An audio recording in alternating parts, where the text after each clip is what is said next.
Hello everyone, this is Hasan and you watching national বার্তা। লোকসভা নির্বাচন শুরু হয়ে গেছে।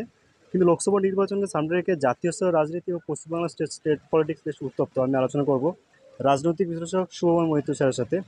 স্যার, একটা অত্যন্ত গুরুত্বপূর্ণ বিষয়, যেখানকার ডক্টর প্রভাকর পালাকারা, যিনি বিখ্যাত অর্থনীতিবিদ এবং নির্মলা সীতারামনের হাজব্যান্ড, তিনি বলছেন যে যদি পুনরায় মোদী গভর্নমেন্ট ফিরে আসে তো আগামী দিনে ইলেকশন হওয়ার নাকি তিনি সন্দেহ প্রকাশ করছেন। এই বিষয়টা আমি কি দেখি? হ্যাঁ, দেখুন, আমি তো ওই অনুষ্ঠানে ছিলাম। এবার মূল বক্তব্য হচ্ছে যে ভারতবর্ষের যে গণতন্ত্র, সেই গণতন্ত্র আমি মনে করি যে অনেক শক্তিশালী। ফলে এবং এই বিষয়গুলোই যে যখনই আপনার রাজনীতি বা সমাজবিজ্ঞানের বিষয়গুলো আসে, তখন এগুলো হ্যাঁ নয় বলাটা ঠিক না। আমরা যারা বিজ্ঞানের ছাত্র, আমাদের কাছে সব কিছুই অনিশ্চয়তা, অসম্পূর্ণতা, এই বিষয়গুলো নিয়ে আলোচনা করার একটা জায়গা থাকে। সুতরাং উনি যতটা হতাশ বা উনি যেভাবে রিলেট করছেন যে বিজেপি একবার জিতে গেলে তারপর গণতন্ত্র থাকবে না, আমি সেগুলোকে বলবো যে এই ধরনের আলোচনা চলতেই থাকবে, এটাই গণতন্ত্রের নিয়ম। কেউ কারুর পক্ষে বলবেন, কেউ কারুর বিরুদ্ধে বলবেন, কিন্তু তার মধ্যে মূল যে বিষয়টা যেটা দাঁড়াচ্ছে সেটা হচ্ছে যে রাজনীতিটাকে আমাদের অনুসরণ করতে হবে, যে আমরা ঠিক কোন দিকে এগোচ্ছি। এবং এখনও অবধি তো একটা গণতান্ত্রিক প্রেক্ষিতের মধ্যে আমাদের গোটা দেশের রাজনীতি চলছে। সেই জায়গায় দাঁড়িয়ে কেউ বলবেন যে নরেন্দ্র মোদী ক্ষমতায় এলে খুব অসুবিধা হবে, কেউ বলবেন যে নরেন্দ্র মোদী ক্ষমতায় এলে খুব ভালো হবে। এর মধ্যে দিয়েই রাজনীতির একটা একটা প্রবহমান বিষয় থাকে আর কি, এবং সেটা বিবর্তিত হয়। ফলে আমাদের দেখতে হবে একটা নির্বাচনের ফলাফল, দিনের শেষে সেই নির্বাচনের ফলাফলকে কিন্তু মেনে নেওয়া ছাড়া কোনো উপায় নেই। অনেকে অনেক কথা বলবেন, কিভাবে প্রচার হলো, কিভাবে ভোট হলো, ভোট যন্ত্র ঠিক আছে কিনা, কিন্তু তার মধ্যে দিয়েই নির্বাচনগুলো চলছে। এবং আমি তো নিজে বিশ্বাস করি প্রায় 100 কোটির কাছাকাছি মানুষের নাম আছে ভোটার লিস্টে, 60-70 কোটি মানুষ ভোট দেবেন। এই যে শক্তি, এতগুলো মানুষের নির্বাচনে ভোট দেয়া, এটা কিন্তু বিশ্বে গণতন্ত্রের কাছে একটা শিক্ষার বিষয়। সারা পৃথিবীরই ভারতবর্ষের কাছ থেকে শেখা উচিত।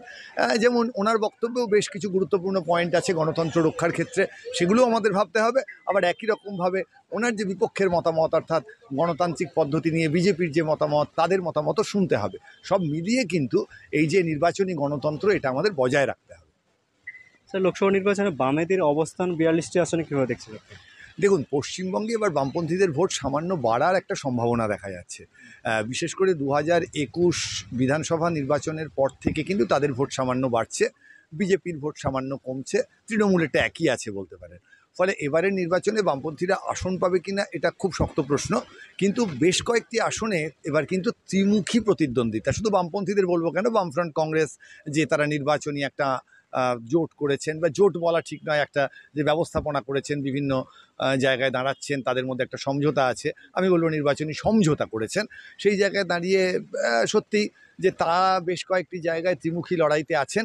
এবার ত্রিমুখী লড়াইতে থাকলে তো আপনার একটা সম্ভাবনা থাকে জেতার, সেটা দেখতে হবে। যেমন বেশ কয়েকটি আসন, মুর্শিদাবাদ, তার আশেপাশে রায়গঞ্জ, বহরমপুর, এবং কলকাতার আশেপাশে যাদবপুর বা দমদম, এই জায়গাগুলোতে যে বামপন্থী প্রার্থীরা আছেন তারা তো যথেষ্ট উজ্জ্বল মুখ, এবং তারা বহুদিন ধরে রাজনীতি করছেন।